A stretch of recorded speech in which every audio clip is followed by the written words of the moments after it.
I've gone straight into sketch mode.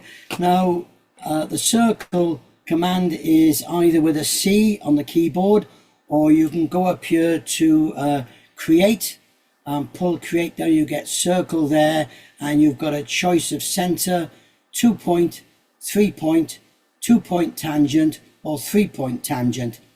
Incidentally, for those who don't know, if you want to add any of these to your top toolbar, then it's the 3 little dots over here, and then you can pin it to the toolbar. I don't know if we've covered that in the past or not, but that allows you to customize your own toolbar.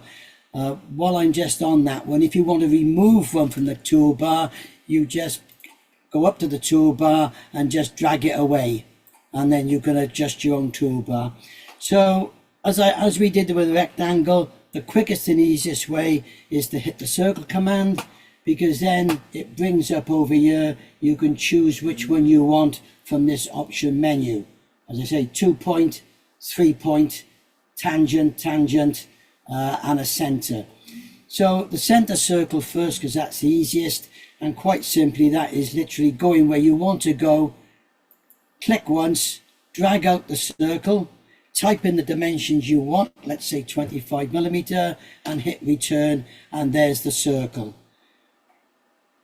If you need to adjust the size of the circle, double click on the dimension and change it to whatever you want.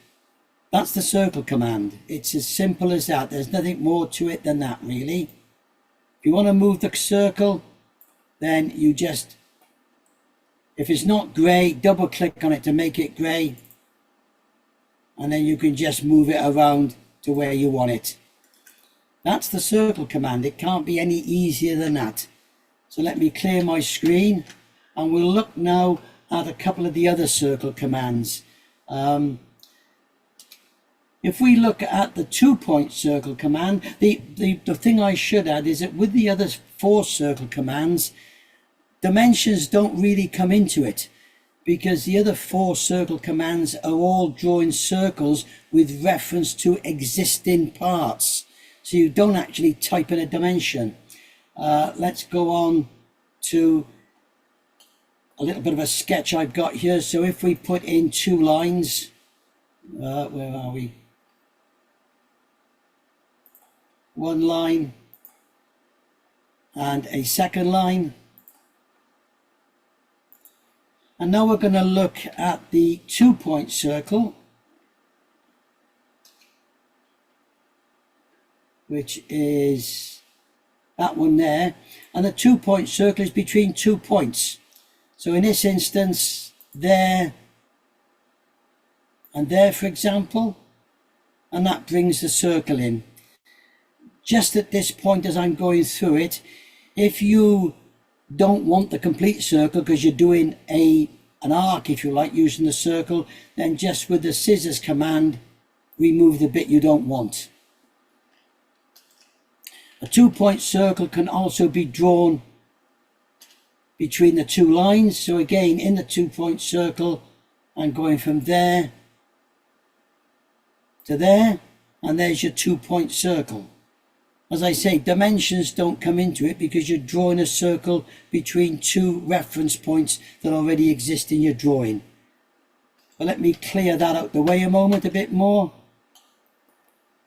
I'm going to turn off the red circle because it's slowing things down a bit for us. So now let's look at a circle that's let's say a 3 point circle. So the 3 point circle now would be, let's say, there to there, and then the 3rd point might be down there. Now with the 3 point circle, you can see what it's done. It's passed through 1, 2, 3 points, and it actually goes outside the box. Now if you want it within the box, then let's just go back. What we can do therefore is a tangent circle. So clicking the 3 point tangent will allow us to go between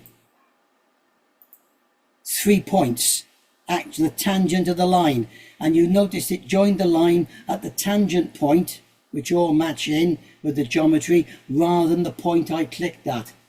I'll just go back and do the normal 3.1 so you can see the difference. 1, 2, and say 3.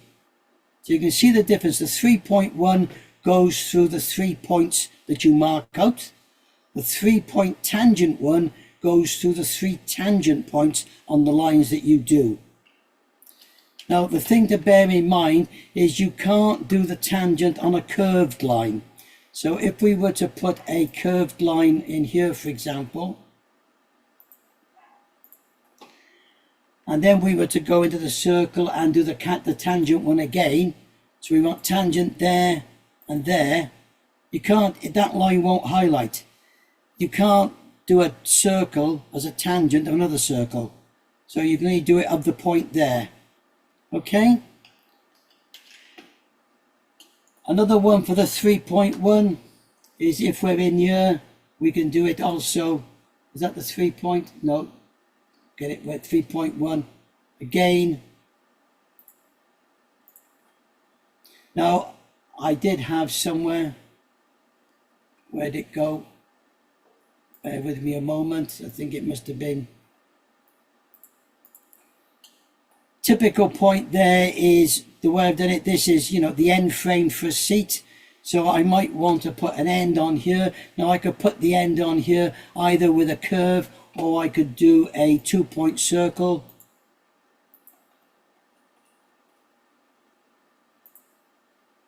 There. In the wrong sketch, which doesn't help me at all.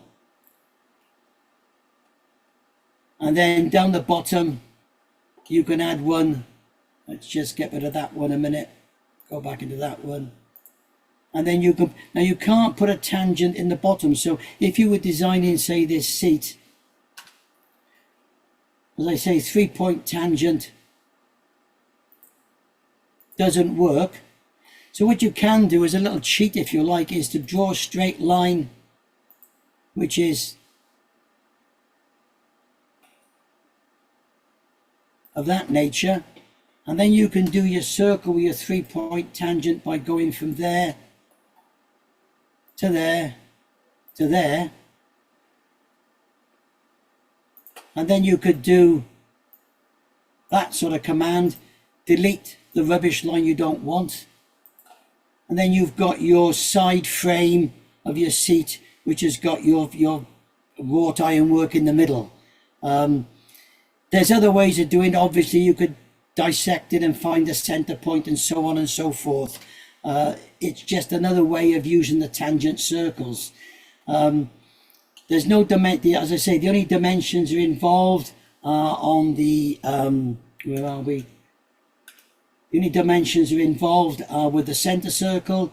The 2-point is between 2 points. The 3 points is between 3 points.